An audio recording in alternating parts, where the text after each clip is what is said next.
wine enthusiasts. My name is Wesley Cable, and I want to welcome you to the very first episode of Obsessed with Wine podcast.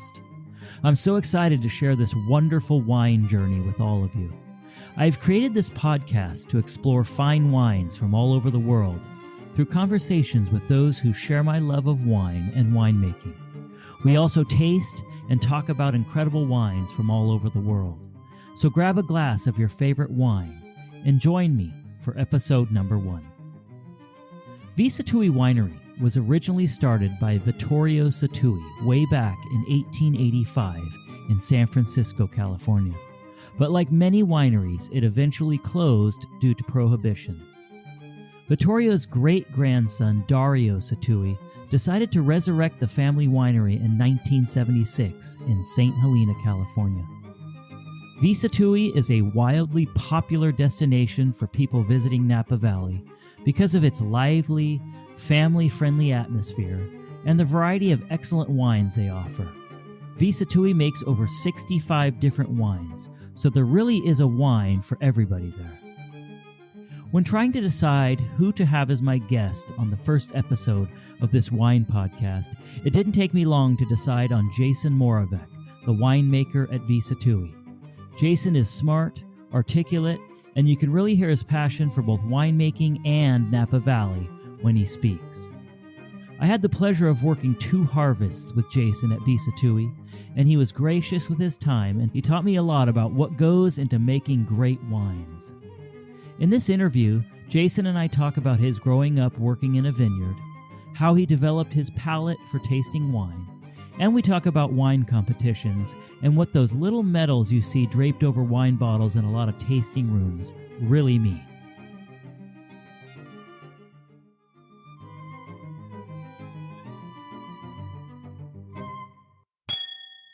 So I'm really excited about tonight's guest because he and I go way back, actually just back a few years. Some of you don't know that my very first wine job was a cellar intern at the world-famous Sattui Winery in St. Helena, California, which is without a doubt one of my favorite cities in the U.S. to visit. I had an amazing experience, making wine there. So I wanted to welcome the talented Jason Moravec, winemaker at Sattui Winery. Jason, how have you been? We haven't talked in a long time. We haven't talked for a while. I've been good. Pretty busy with making all the wines that we do over here, but it's been a blast.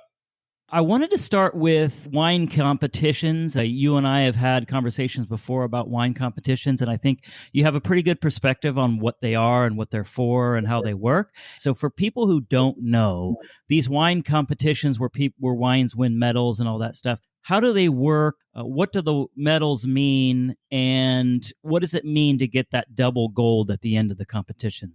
Mm-hmm. Yeah, it's a good question. And in the world of wine, you can get wine scores. There's the wine spectator. There's all these different ways that you can score wine. But specifically what we're talking about here are wine competitions. So this isn't a single person tasting these wines and giving it their critique. This is a competition where a group of people come together and they taste them in phases or multiple groups. And so it's totally blind. They have no idea what the wine, a group will come together. Let's say it's about 8 to 10 people. They all taste the same set flight of wine, and then they have an option of how they can rank them. And they can give them either a no medal, they can give it a bronze medal, they can give it a silver medal or a gold medal. And that's their option. And so each person tastes. They decide what they feel is the appropriate medal, and then they tally the scores.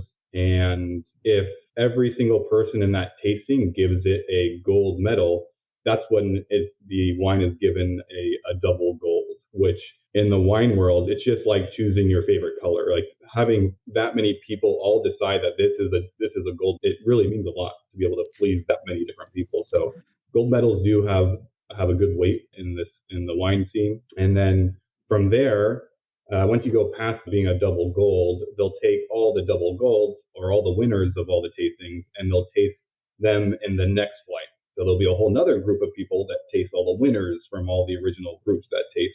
And from there, you're deciding on who's the best of class. So who's the best white wine, or who's the best Zinfandel, they'll break it down into smaller groups. And so winning those in those competitions is absolutely amazing, because those competitions could be tasting thousands of wines, and to be able to have your wine come out as the best bin or the best Cabernet Sauvignon, I mean, it really shows that your wine is showing well. So are there different levels of competitions? Like, what are some of the top wine competitions that Sattui has been part of in the past?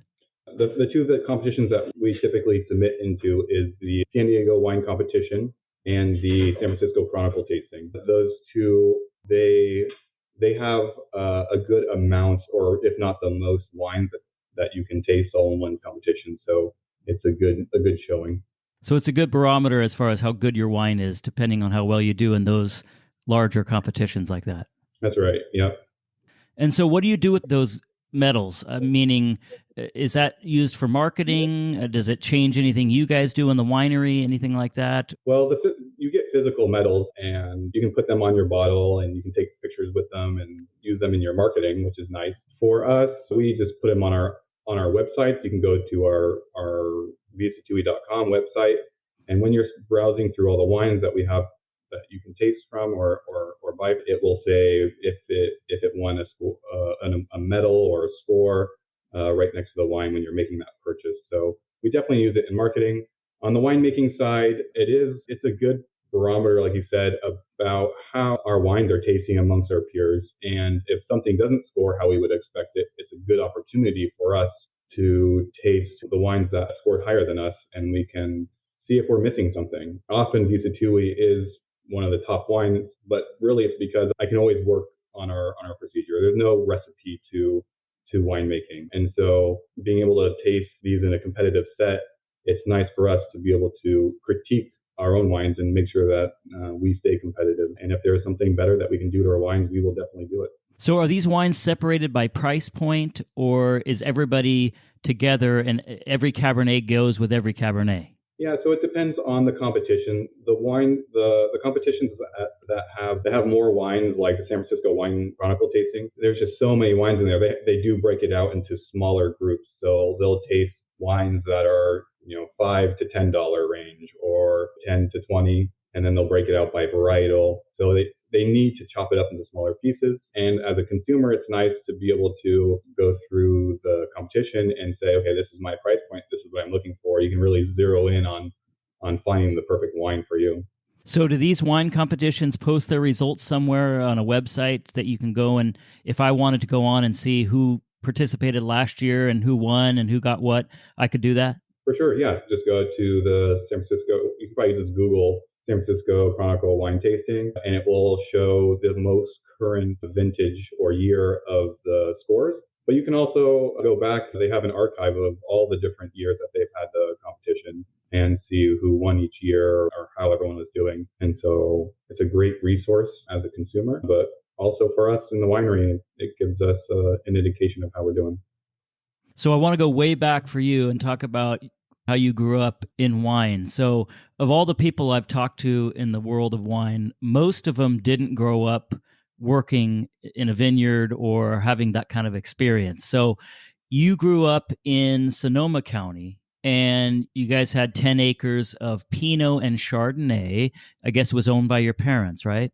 That's right, yeah. So my parents are actually, by trade, they're locksmiths, so they're not grape growers. And they had the wonderful plan to retire on a vineyard and grow grapes and sell wine. And so they got into the grape growing business when I was still in high school, and that kind of introduced me to this world. It got me excited about all the hard work that goes into it, how it brings our family together to create a product. And at the end of the day, you have something physical in your hands that you can show for yourself. And so that's where I got started in the business. And we were on 10 acres of grapes. It was Pinot Noir and Chardonnay that we sold to Gloria Ferrer for sparkling wine. And at that point, I was just so intrigued by the whole process up to the grapes and then all the hard work that goes into that I was so curious about what happens once it goes to the winery. And that's what drove me to go to UC Davis and get my degree in viticulture and enology. Now, most of my colleagues that were also going to Davis, most of them were second back. that were, they had a whole another career doing something else, and they decided that they wanted to become winemakers after that career. So I would say I was definitely younger in the whole field, and I'm still younger in the field of winemaking. But going on now, my first harvest was 2007, so I have quite a bit of harvest under my belt now and years of experience. So when you were thinking back to when you were working for the family vineyard and you're a teenager, I have a teenager and I know his work ethic isn't that great. So were you excited to be out there working in the vineyard then or not? I always had a pretty hard work ethic for sure, even as a teenager. I got my first car right at 15 and a half, 16, and first thing you need is gas money, especially these days. Yeah, really. And I just went right to working. Actually, worked as a busboy. I was waiting tables and cleaning up after everyone, and I loved it. I loved the whole scene. I got to see the whole tasting room and how it all worked. I got to see people's excitement about coming to the wine industry and getting some wine in their glass and sitting out and enjoying the wonderful views. Everyone was just very happy in the whole environment, and I just knew this was where I was going to work. So was there a point in which you decided, if you remember, that, I want to be a winemaker, this is what I want to do? And was it always your goal to work in Napa Valley, or did that just happen? It was always a goal to become a winemaker, for sure. I was always driven that direction. I'm really interested in the science and art behind making wine. I enjoy sales. I enjoy the marketing side of it as well. But my passion really lies in really creating and crafting. I think that's what gets my blood going. I love it so much. Mm-hmm. And then the point that I just knew that I wanted to become a winemaker was really all the way back in high school. Being with my parents and enjoying wine on the table with friends and family. I wanted to provide something that they could enjoy, and that's something that I could be proud to show them, to bring them together. So after this, you go to Davis, UC Davis, for your degree. UC Davis is a really popular place to go for anyone who wants to study viticulture and enology. And I was just curious, so what makes Davis so special as it relates to that particular field? So Davis has, I like to say, it has all the professors that really wrote all the original books. So it has a lot of history behind it. And when you're reading from a textbook, the person on the front of that book is going to be a person at UC Davis, and they're also doing a lot of the research there. So when the industry runs into new problems like something like smoke taint that we're running into, they are leading the charge on latest research of what we can do as professionals to make our wines the best they possibly can. Or they're doing amazing research in rootstock development, making sure that our vineyards stay healthy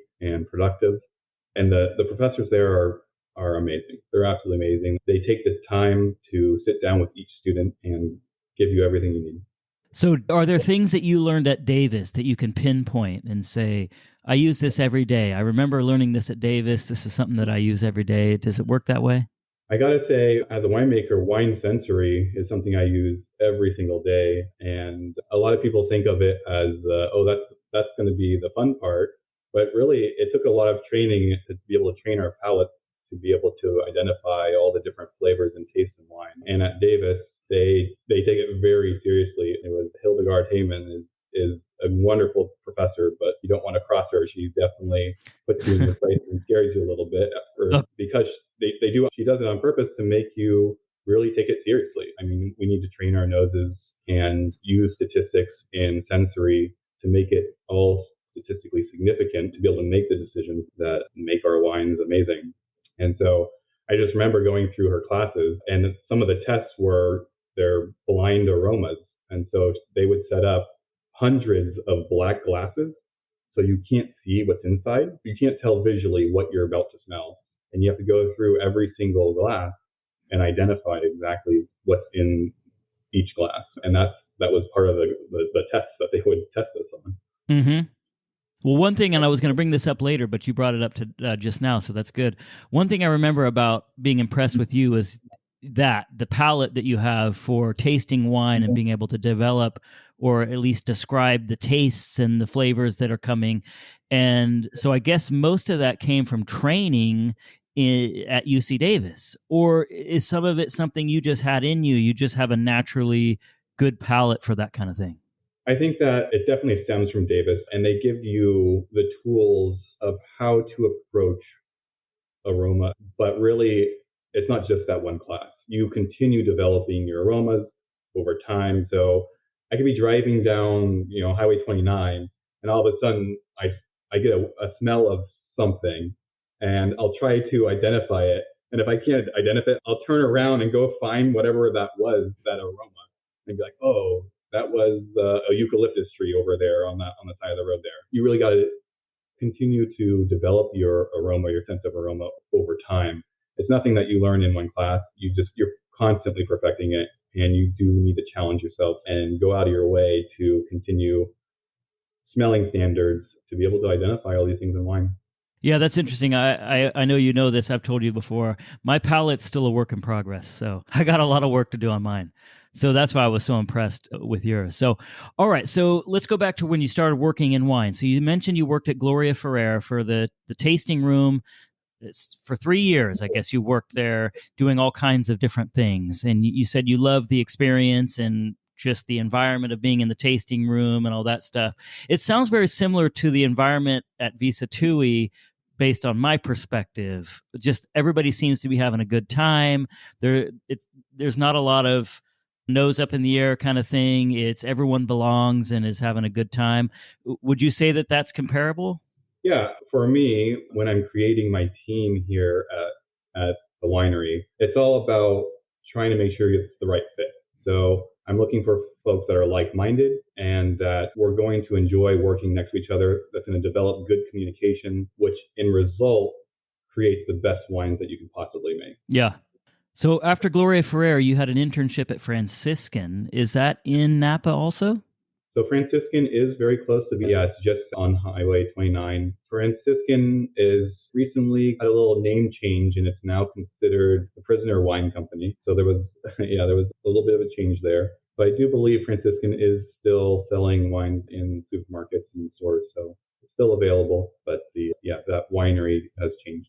So, like a lot of people who are winemakers, they do internships all over the place, and you had an internship in New Zealand and worked for Kim Crawford Winery. And what I thought was interesting is you talk about working the night shift at Kim Crawford. So what is it like working in New Zealand, and what is it like working that night shift? So the Kiwis, they are a whole different world over there. They're all about Sauvignon Blanc is the majority of what they're harvesting. Uh-huh. And so when you open a bottle of Sauvignon Blanc from New Zealand and when you work there, it smells exactly the same. The whole winery just smells like a bottle of New Zealand Sauvignon Blanc. It's such a distinct aroma, which I enjoy because every time I get to taste a New Zealand Sauvignon Blanc from the bottle, it gives me back those memories. A lot of our memories are connected to aroma, even more so than visually. If you look at a photo of a memory versus smelling something from a memory,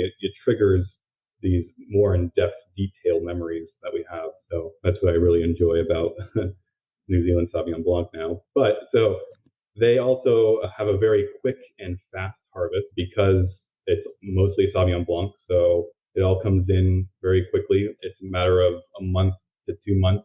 Right, a month and a half is probably about average, but they bring in a lot of fruit in that amount of time. So because of that, they need to work 24 hours a day. They can't take a break because that fruit is just needs to keep coming off the vine. Oh. Otherwise, it becomes too ripe. You don't want overripe Sauvignon Blanc. It needs to be just right. And so in order to do that, we work 24 hours a day. And so my shift was a night shift winemaker over there, and I worked from 7 p.m. to 7 a.m. So it was a 12-hour shift, and it was a blast. I mean, we got to work with folks from all around the world. They're really set up over there to be able to host and gladly accept foreigners to be able to help out with harvest, because they need the extra workforce to be able to do that. And so I got the privilege to work with everyone from France to Australia, from Chile. There was other people from the United States, and it's just a big mix of different cultures all coming together to do something amazing, just to create this amazing product that is world renowned. And when you taste the New Zealand Sauvignon Blanc, it's not, you can't confuse it with anything else. It's just so unique that it's neat to be a part of that. So real quick on the New Zealand Sauvignon Blanc. So what is it that gives it that distinct taste and aroma? Yeah, so then we're going to dive into the idea of terroir.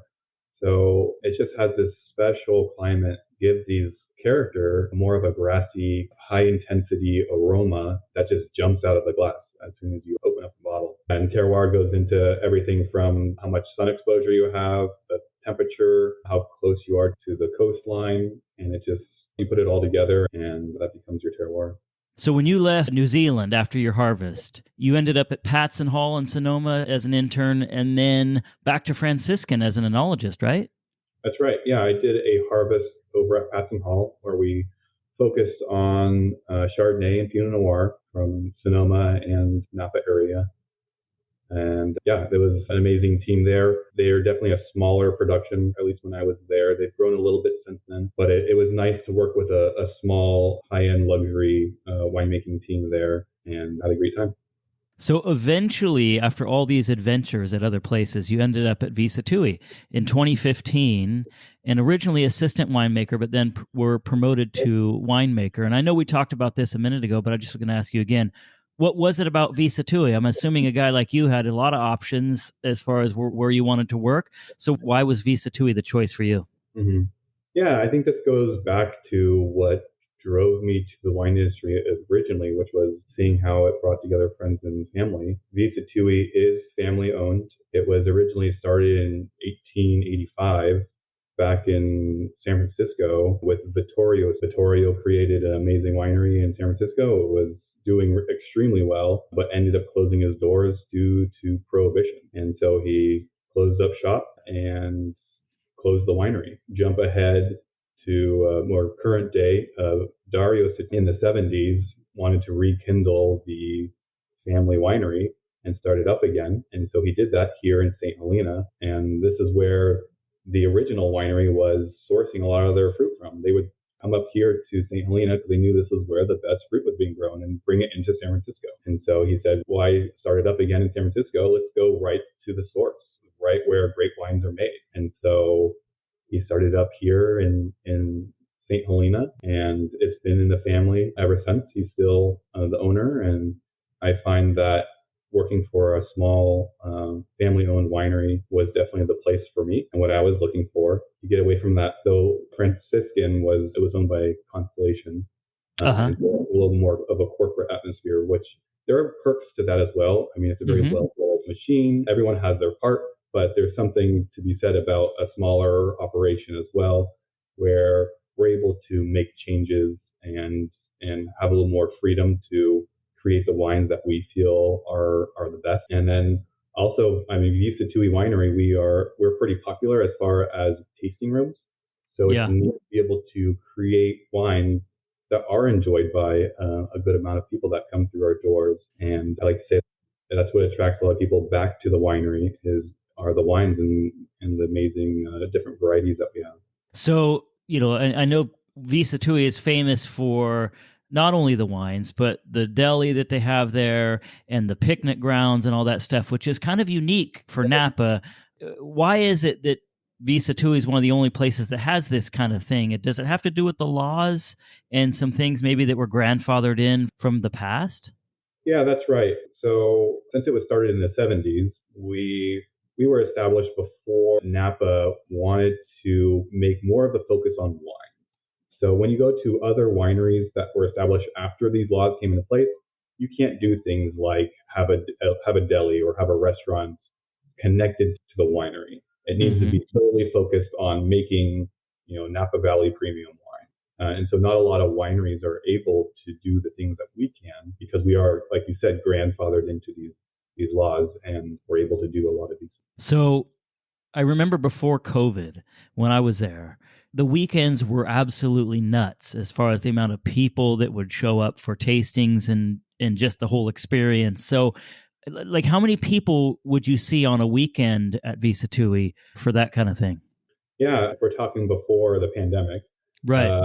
On a really busy weekend, we could see, a couple thousand people in one day. And so it can be quite a show, but I think that also can add to the atmosphere where Yeah. we are a lively winery. And if you're looking to really enjoy the grounds and hang out and many other people that you could meet that are here at the same time, we're very family oriented. So you can bring your kids, you can bring your family. We're even pet friendly, so you can bring your dogs if you like. And so I think we're just creating such an atmosphere that is open to many different people that it attracts a lot of different people. We also have a couple different tasting room venues that can be a little bit more private. So if that's something that you're looking for, you can reserve those in advance and have a totally separate experience away from the crowds and have it be a little more personal. And we even do wine pairing with food and all sorts of things like that. So one of my favorite things about Sattui, like you mentioned, is just the variety of wines that are available to purchase. So how many different wines do you make? Is it like around 62 or 65 different wines that are made there? Yeah, as far as SKUs that we make, yeah, it's about 65 different wines that we make here every year, which if you go to any winery, that's just an absurd amount of wine to make Right. under one roof. And so it keeps things very exciting in the winemaking world because we cannot blend really any of our single vineyard wines with another one. Because on the wine label, if it's a single vineyard, it needs to be at least 95% from that vineyard. Or if it's a single variety from a single appellation, it needs to be at least 75% of that wine from that appellation. And so keeping track of all these is critical, and attention to detail, because it'd be so easy just to accidentally blend one wine with another when you're making 65 different products. Yeah. And I like to say we also make 65 very different products from each other. So they're not all the same. And so if you come to Sattui and you can't find a wine that you like, then you probably don't like wine. No, you're right, because that's one of the things when I talk to people, and I always recommend Sattui for that reason, because the wines are awesome, and I love the wines there, but there's so many choices. So if you like whites, there's whites that you can try. If you like dessert wines, they have dessert wines. If you like cabs or zins or whatever, they have that, which is great. So you can really experience all kinds of different varietals just in one place, where a lot of wineries you go and they may have 2 or 3 varietals to try. So that's why I think Sattui is awesome, is just because of that variety. And I'm sure that has to do with why so many people come. Mm-hmm. Mm-hmm. Yeah, and that we can really find the wine for you. When you come to our wine tenders, we're gonna, rather than just saying, okay, here's our wines, this is what you get. It's more of like, let me get to know you. You're now my friend. Tell me what other things you like to taste in life, and I will find a wine that's going to match your palate and what you enjoy. Yeah. So I want to ask you about Brooks Painter. So he's the director of winemaking there, and obviously I've met him. He's a great guy. He's funny. He's got a great sense of humor. But for you, what is it like working with Brooks, and what does he bring to Sattui, and what makes him so good at what he does? Mm-hmm. Yeah, Brooks is really a legend in the Valley. So he's been making wine, started over at Mondavi, was making wine over there, and now he's been with Sattui. He morphed Sattui into really what it is today. And so it's been a pleasure to be able to work with him, to learn from him. We do all of our tastings together as a group. And so when we're making decisions on what wines are going to go with each other, or making any type of an addition to all the wines, we are constantly tasting together every day, whether it be in our lab or in our tasting room or on the crush pad, constantly tasting. And we are contrasting each other also, where sometimes we don't agree. I would say a majority of the times we do agree on the direction that we need to go, but sometimes we do clash. And it's very interesting how that's what it takes sometimes to make amazing wines, is that we need a tug and pull, and it's not black and white here. Everything is kind of this gray area of what a wine really should be like and taste like. And so I find it really enjoyable to work with Brooks, just because he has such a history behind his style and tasting wines. And I've definitely learned a lot from him, and I definitely appreciate him a lot. So one of my favorite things about Sattui, I know I've said that quite a few times, but is you guys have this really cool futures program there where people can go in and they can buy futures of these wines, whether it be a case or you could buy a whole barrel if you want to, 24 cases. So you guys are still doing that, right? That's right. Yeah. So we have a few different tasting rooms. One of them is called our Cellar Club. And in our Cellar Club, this is a taste room just for our club members. And so once you become a club member, you're kind of on the in crowd now. You can kind of get away from the main picnic grounds, you can get away from the main area, and you have your own tasting room, which you can taste that for free once you're a club member. And in this club member area, we have a futures. We only offer this to our club members. And so what you can do is you actually taste wines that are still in barrel. We line the entire room with barrels, and each of them is a different wine that we plan to make for that following vintage. And so you can go through and taste each of those. So you can taste right now we have 2021 Zinfandels or Cabs or Merlots, and it's really neat to be able to taste the wine while it's in progress. And because it's that same barrel that's going to be in there all year, you can decide that you want to make a future purchase and then come back time and time again to see how your future barrel is progressing and how it's changing and morphing, all the way up until it's time to pull it out of barrel and put it into bottle.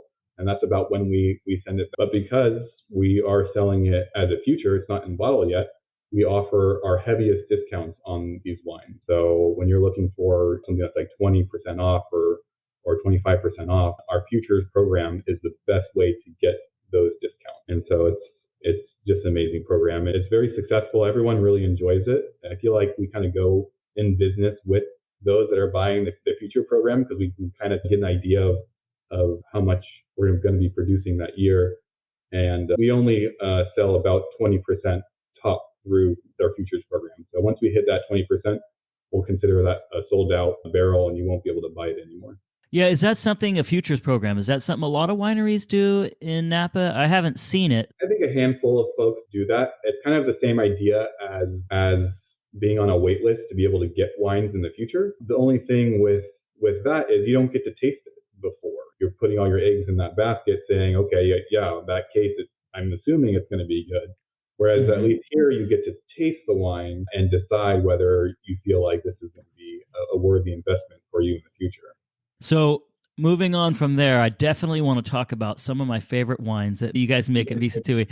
So when I was looking at the website recently, some of my favorites aren't on the website. Are they sold out? Is that the problem? I got in a little bit too late to get some of my favorites. We often, because we have 65 different wines, they're not always all listed on our website. So The best way to enjoy our wines is to come to the tasting room and to the winery. But you can also, if you're looking for something in particular, you can also give us a call, and I'm sure we'll be able to find what you're looking for, whether it's the vintage that you're looking for or a different vintage. So one of my favorite Zinfandels, and you guys make, if I remember correctly, I don't know, 10 or 12 Zinfandels, something like that, different Zinfandels.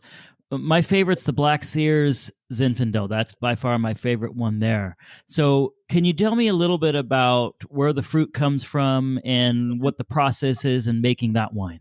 Yeah.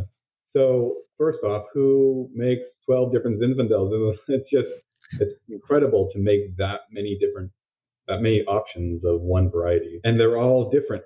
And that's because Zinfandel is so unique that it morphs completely depending on the terroir or the appellation or the area that you pick the Zinfandel from. It's the characteristics of the grape and the vineyard are that there's so much variety of ripeness on each plant. It has this uneven ripening, which leads to a lot of different complexities and characters in the wine. So let's say one vine can have a majority of the fruit be in that very ripe zone that we're looking to achieve. Some of the clusters are going to be overripe. They're going to be becoming raisin. And then some of the clusters could be still green. And that leads to a lot of the peppery, spicy notes that you get. And so the appellations that it's grown in change these characteristics drastically. And so specifically your talking about Black Sears, which is up Mm-hmm. the Howell Mountain appellation. So this is one of the highest elevation appellations in Napa Valley. And so this is a longtime grower of ours. So we don't own this vineyard. We actually purchased this fruit from the Black Sears family, and they've been growing and farming this land for generations.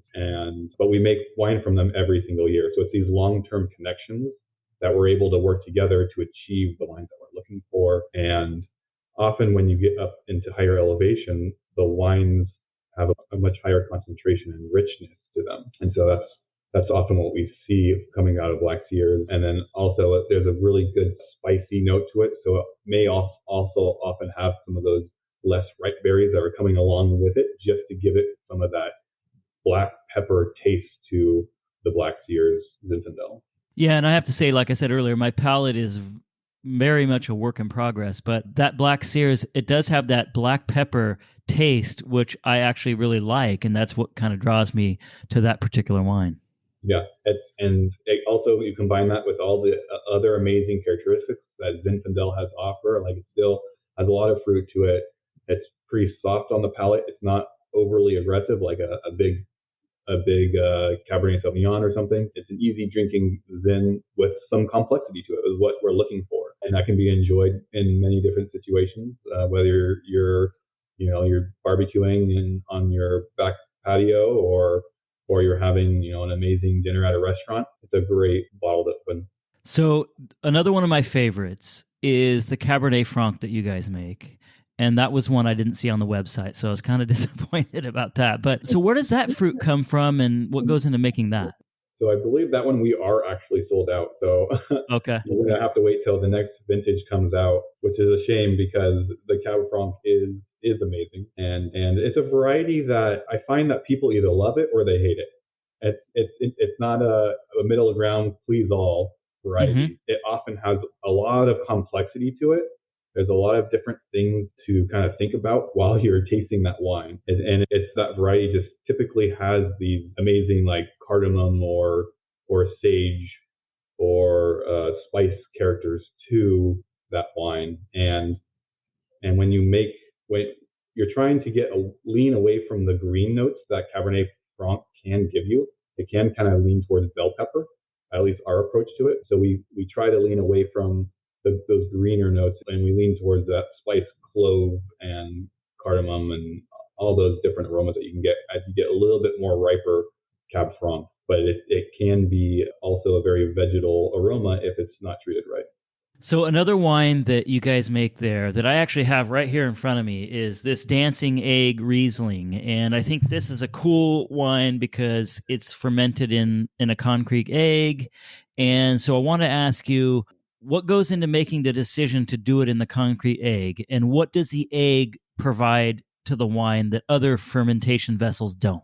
Yeah, so when we're talking about fermentation, the container or the tank that you put it in changes what the wine's going to taste like. So other options we're talking about, it could be in a stainless steel tank, it can be in an oak barrel, it can be in a smaller stainless steel barrel, it can be in these concrete eggs. And each of these has different characteristics that impart flavor and texture to the wine. So specifically talking about concrete eggs, we often find that a lot of minerality can be added to the wine by putting it into a concrete egg. And Riesling, the variety on its own, already has a lot of minerality to it. So we're kind of maximizing the direction that Riesling already wants to go. So it's just a natural vessel that Riesling likes to be in. Another thing with the concrete egg is its shape. It's a very unique shape. There's not a flat bottom to it. And so it creates these almost like these currents of movement in the concrete egg. So the leaves never want to settle. So all the material left over from fermentation doesn't want to sink to the bottom. It wants to naturally stay suspended. And so while it's aging in the concrete egg, you're also picking up a lot of these creamy texture aromas and flavors from the leaves being constantly suspended. This is something that we call surly aging when we do it in oak barrels, but we have to do it by hand, where we go in and we stir the barrel once a week or once every other week to be able to suspend those leaves all that sediment back into the wine while it's aging, where the concrete egg does it naturally. It just wants to constantly be mixing itself. And then also the concrete egg they're not temperature controlled. So the stainless steel tanks, we can control the temperature and control the fermentation, whereas a concrete egg, the temperature of the fermentation is going to get warmer. Fermentation creates its own heat, and the heat rises. And the faster you ferment, the more heat you create, and it gets warmer and warmer. And so by doing this, it also changes the flavors that you can get out of the wine based on the fermentation speed and kinetics. Yeah, of all the wines that I had the opportunity to help make over there, that was probably my favorite, is the Dancing Egg, just because it was a different vessel and it was challenging to maintain the wine that was in there that was fermenting, and it was just different and interesting and fun, and I really liked that. And so when I left, I made sure to get a bunch of this Dancing Egg, so I've got a bunch of it at home, so I really like it. So for all of those reasons. So one other wine I wanted to ask you about is the Madeira that you make, and it's a very good wine. I don't even know if you call it a wine. Is it a dessert wine, or I don't know what it is, but it's excellent, and it's just made in a very unique way. So can you tell me about that? Mm-hmm. So the Madeira, it is a special type of wine. It is classified actually as a fortified wine. So what that means is you make wine just like you would normally do. You pick your grapes, you have juice, you add yeast. The yeast turn the juice into wine. So during that process of the fermentation, to fortify it, that means that you take brandy, which brandy is really distilled wine. You can take wine and you can distill it and get the alcohol out of that, and that's what brandy is. And so you take brandy and you add the brandy to the fermenting juice when you get to the sugar level that you want. So it naturally stops that fermentation. And so you're creating a port. That's what port is. And so you achieve the alcohol that you're looking for because you add the alcohol. You actually increase it higher than what a normal wine would end up at. And you also preserve some of that natural sugar in the wine at the same time because it's not all fermented. Mm-hmm. Now, the Madeira is a special type of port or fortified wine where it's then treated, it's heat treated. And so it's allowed to get really warm and then cool down and get warm and cool down. And over time, it goes through this oxidative environment that caramelizes the sugars and increases the aromas of butterscotch and all these different aromas that you wouldn't typically see in a fresh port, more along the lines of an aged tawny port. And originally, they've just kind of discovered this style of winemaking by having wine stored on ships, and they were shipping it across the world, and they found that the wine was actually better once it arrived at its destination port than when it left at its original port that it went out of. And they found that it was that heat treatment on the deck of the ship over time that changed the taste and flavors of the wine. And so, yeah, Sattui, we make, in my opinion, the best Madeira style fortified wine that you can find. We rival all the traditional wines of the island of Madeira and in Portugal. So it's definitely one, if you're coming to the winery, it's one to try. We'll often have it at the end of a tasting because that's when we want to taste sweeter fortified wines because they are very strong and you don't want them to impact the flavors of the other wines. So it's one of the last one to taste them. So I want to remember something you told me the very first day that you and I met, and this was during my interview, and I asked you, Jason, what do you like? Like, what are some wines that you drink that you like? And I remember your answer, which was, I'm not going to tell you what I like because I don't like to tell people what I like because I'm a winemaker and they're going, they may feel that what they like is not right because Jason, the winemaker in Napa, says that he likes this, so maybe I should like that. I don't know if you remember that conversation that we had, but I'm going to ask you anyway, besides Sattui wines, what other varietals of wine do you actually enjoy? Mm-hmm. Yeah, and you're right in that we get, as winemakers, we get asked this question. It's probably the most frequent question we get asked. What's your favorite wine? And you're right in that as soon as I say something, people are going to have judgments on their own style and what they enjoy. And so I generally tend not to diverge any information about what I personally have at home, because I want everyone to be able to enjoy their wines that they enjoy to the fullest. And that's what we create here at Sattui. But if you guys twist my arm and looking outside of Sattui, some wines that really inspire me are Southern Rhone. I always found those to be really enjoyable, where you have this amazing blend of three varieties, Grenache, Syrah, and Mourvedre from the south of France or from Southern Rhone, where they blend so well together. They're very easy drinking, soft varieties, and they also don't break the bank. So as a college student, when I was really discovering a lot of these regions, it was an easy place to go to.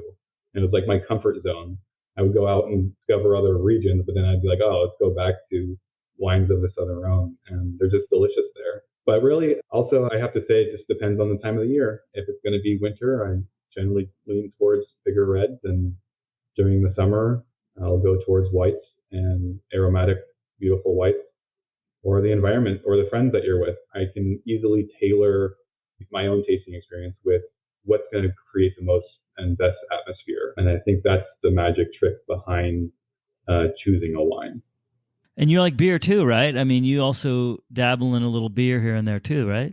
I definitely dabble in beer. I lean towards the lighter style of Pilsners. After traveling to Germany and tasting all their beers, most of their beers they call them Helles, which are very light lagers, and they're very refreshing. It's something that you could drink all day long and just still feel refreshed and good. So I lean towards those types of beers. I used to be really into hops, but now leaning towards those lighter ones. But I'm also very into spirits now. So I'm getting into brandy in particular, because here at Sattui, we are actually starting to make a brandy. And this is a project of mine here at the winery that I kind of spearheaded here and I'm passionate about, because I feel like America has not created their region of brandy like France has. France has cognac, and there's no like luxury region of brandy in the United States. And I feel like Napa Valley has all the tools that we need in order to make the best brandies in the world. And we've been hyper focused on making whiskey or bourbon, if it's specifically from the United States, where making brandy is made in exactly the same fashion. The only difference between brandy and bourbon is the starting material that you use, and it's rather than using corn or grain, you use grapes, you use wine. And that's something that we have plenty of here around the Napa Valley, and some of the best wines. And the other part of the spirit world of making spirits is the barrels that you put it in. And that's really what influences the taste of brandy or the spirit. And so we have access to some of the best barrels in the world here that have all those amazing flavors, all the wines and fortified wines and new oak barrels at our fingertips. So it's been a big project of mine as well. So I remember when that kind of got started, and I remember the process and you doing that. So how close are we to being able to buy some of this Sattui brandy that you guys are making?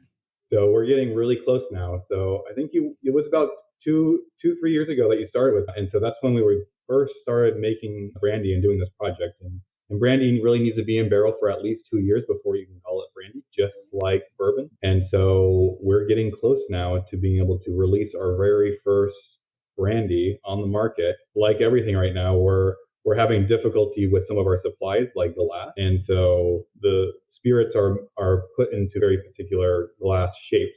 They're not just a generic wine bottle shape. Mm-hmm. And so we're waiting for our glass to get through the docks, through the ports, and so we can get it into bottles. But the brandy is pretty much ready, and I expect to get it into bottle by the fall. We'll have it in bottle and available to purchase in our tasting room.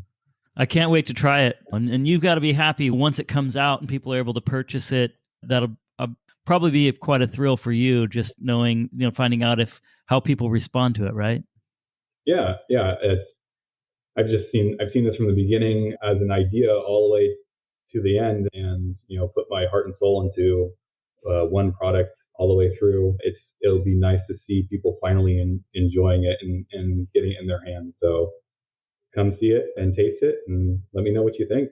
I definitely will. So I told you we would be an hour, and it's just an hour right now. So I appreciate all your time, and it was awesome talking to you again. I really appreciate all the things that you did, teaching me. And I know I ask 1,000 questions, and you were always great about answering all my questions. But I learned a ton working at Sattui, and I had an awesome time. Thank you very much for taking time out of your day and joining me on this episode and talking wine with me. I can't wait to get back to Sattui, and when I'm in the area, I'll look in and maybe we can get together for lunch or something. That would be awesome. Yeah, that sounds great. Just let me know and we'll make it a good time. For any of you who have not been to Sattui, I strongly recommend you go there, as it really is a unique experience. I want to thank Jason Moravec for a great interview. I always love talking wine with him and look forward to having him on again in the future.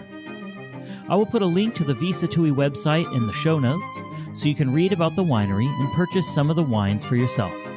I strongly recommend the Black Sears Vineyard Zinfandel from Howell Mountain, the Cabernet Franc, the Petit Verdot, and the Madeira. They also make some great Napa cabs at a very reasonable price. I want to thank you for being part of episode number 1 of Obsessed with Wine podcast. Whether you're new to the podcast or have listened before, I would appreciate it if you would rate and subscribe to the show wherever you get your podcasts, so you won't miss any future episodes. I also encourage you to email me at obsessedwithwine@yahoo.com. I welcome any feedback you have on making the show better. Thank you, and I will see you next week. Cheers!